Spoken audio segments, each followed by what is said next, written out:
So over here, you can see that I am in mural.co on the web browser of my choice, that is in Google Chrome, or you can use any web browser as you want.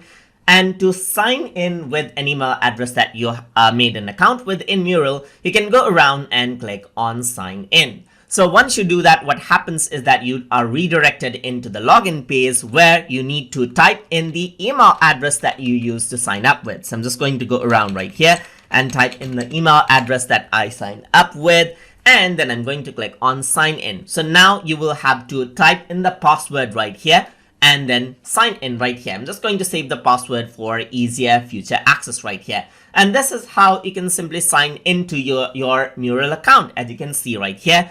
And you will be redirected to the dashboard where you will be able to see all of the murals that you actually made. And you can click on the mural of your choice to access out that particular mural to start working with it, as you can see right here.